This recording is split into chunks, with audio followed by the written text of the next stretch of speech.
मराठवाड्यातलं एक छोटंसं गाव जिथं कायमस्वरूपी दुष्काळ येतो. या दुष्काळाच्या परिस्थितीमध्ये 6 एकर क्षेत्रावरती 4 एकर ड्रॅगन फ्रूट आणि 2 एकरवर पेरूची लागवड केली मी. मागचे बरेच दिवस झालं. पेरूला साधारण 3 वर्ष झालं, ड्रॅगनला 1.5 वर्ष झालं आणि या अवस्थेमध्ये मी बागा फुलवतोय, बागा तयार करतोय. तुम्ही बघा आता या बागेला पण अशा प्रकारचं फळ लागलंय. साधारणतः आता काय म्हणतात ना, एप्रिलचा महिना आहे. आज 6 तारीख आहे. आणि या तारखेला आज बघा तुम्ही अशा अवस्थेमध्ये बागे पाणी काहीच नाहीये. बोरवेल घेऊन, आडवे बोर घेऊन पाण्याची उपलब्धता केली आहे. अशा अवस्थेमध्ये मी बागा फुलवल्यात.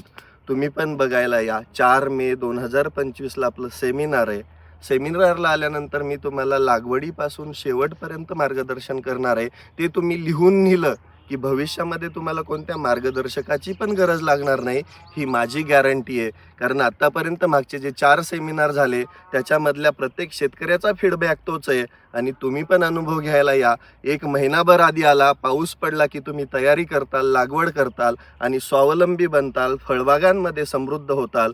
तेव्हा कुठे तुमची परिस्थिती बदलणार आहे. या www.ravirajsablepatil.com/workshop या वेबसाईटला जावा. खाली लिंक दिली आहे, मी डिस्क्रिप्शनमध्ये लिंक दिली आहे, नंबर दिला आहे, त्याच्यावर कॉल करून रजिस्ट्रेशन करा आणि काहीतरी घडवायचा प्रयत्न करा. माझ्या 3,500 एकर गावाच्या परिसरामध्ये फक्त माझी फळबाग आहे आणि ती फळबाग मी अशी फुलवली आहे जसं काही डोळ्याचं पारणं फिटेल. कारण की आपल्याला लढायचं आहे, आपल्याला मोठं व्हायचं आहे आणि आपल्याला पैसा कमवायचा आहे. त्यावेळेस आपल्याला मग उभा राहावं लागेल स्वतःच्या पायावरती आणि काहीतरी करून दाखवावं लागेल. आजपर्यंत आयुष्यात खूप टाइमपास केला असेल, पण आता फक्त एक दिवस द्या स्वतःला.